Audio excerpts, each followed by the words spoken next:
आजकल कठे मेलो लागे तो माता टाबरन ले जावे,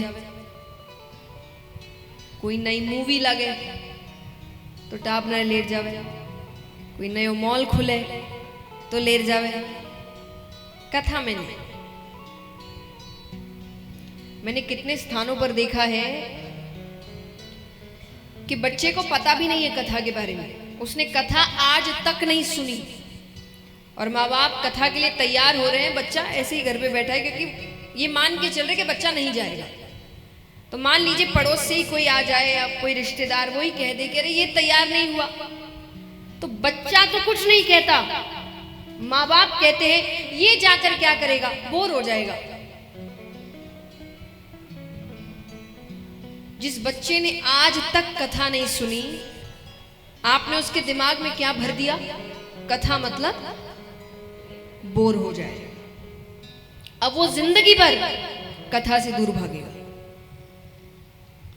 और फिर बड़े होने के बाद जब वो भगवान को नहीं मानता तब हम कहते बच्चा हाथ से निकल गया। निकाला किसने? एक बात याद रखिए, बच्चे के बिगड़ने में 10-20% चांस ही बाहर का होता है, बाकी 80% घर के ही संस्कार होते हैं। अब इस बात पर कई लोग कहते हैं कि कौन माँ बाप बुरे संस्कार देता है? कोई नहीं देता, अच्छे नहीं देते।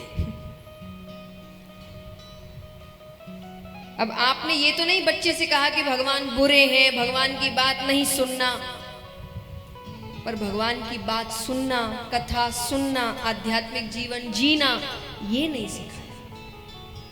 बुरा तो नहीं सिखाया किसी ने, पर अच्छा भी। और ये सब बचपन में ही होता है।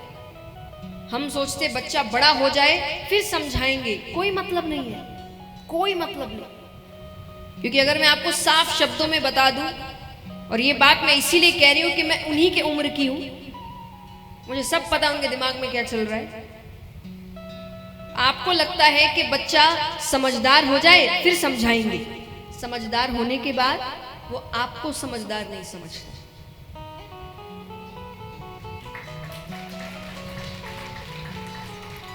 अब फिर से अर्थ ये नहीं कि वो अपने मन में सोच रहा है ये लोग मूर्ख हैं, नहीं, वो जानता है कि इनकी जिंदगी अलग है, मेरी जिंदगी अलग है, इनका समय अलग था, मेरा समय अलग, इनकी बात मेरी जिंदगी पर लागू कैसे हो सकती है। आप उस उम्र में तो समझाने जाते हैं उसको, संस्कार बचपन में दिए जाते हैं जब वो पूर्ण रूप से आप पर आश्रित होता है। और तब हम उसे कैसे संस्कार देते हैं? लाड में उसकी हर इच्छा पूरी करते हैं, जो चाहिए वो देते हैं, वो जो करे उसको हंसकर सह लेते हैं। अभी एक नया नाटक चला है, आपने भी ये चीज अनुभव करी होगी। हम तो इतने लोगों के घर जाते हैं तो उनको तो बहुत ये सब देखने को मिलता है कि छोटे बच्चों को आज आप जाइए तो नई चीज सिखाई है कि कोई भी मेहमान घर आए ना तो बच्चे को कहते कि अंकल को हप करके दिखाओ, अंकल को हप करके दिखाओ, और वो एक थप्पड़ लगा देता है। ये क्या है?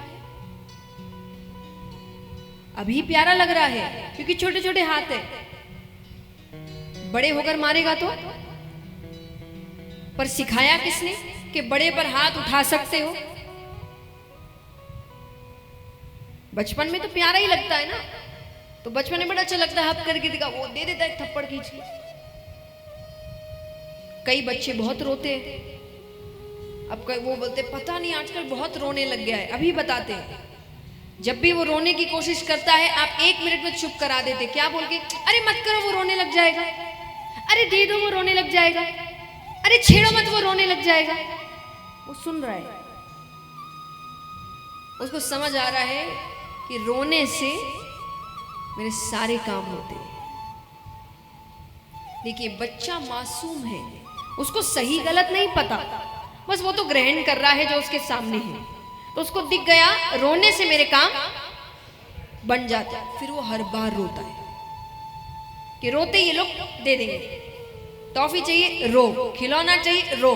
कितनी बार तो आप देखिए आंसू तक नहीं आ रहे उनको, पर वो यही सुन रहे हैं ना।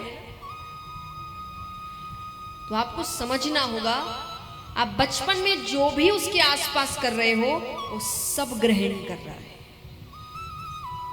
उसी वक्त वो संस्कार लेता है। बड़े होने के बाद वो एक कान से सुनता है, दूसरे कान से निकाल देता है, तब संस्कार दीजिए। तो मैं इस चीजों के विरोध में नहीं हूं कि आप पिक्चर मत दिखाइए, सब कराइए, लेकिन कैसे हमारे हर चीज के लिए दिन बने हैं, ट्यूशन की टाइमिंग होती है, सब चीज आप कितना टाइम से करते हो ना। स्कूल का दिन है, ट्यूशन का दिन है, छुट्टी का भी दिन है कि बच्चा हफ्ते में एक दिन छुट्टी का इंतजार, संडे का इंतजार करता है कि इस दिन बाहर घूमने जाएंगे, बाहर खाने जाएंगे या आराम करेंगे। मंदिर का दिन, भगवान का दिन, पूजा पाठ का दिन,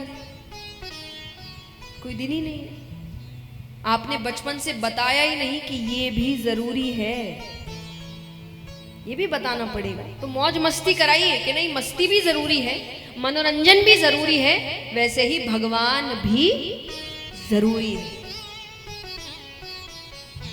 भक्ति बढ़ेगी तभी तो आपके जाने के बाद भी भगवान में लगा रहेगा।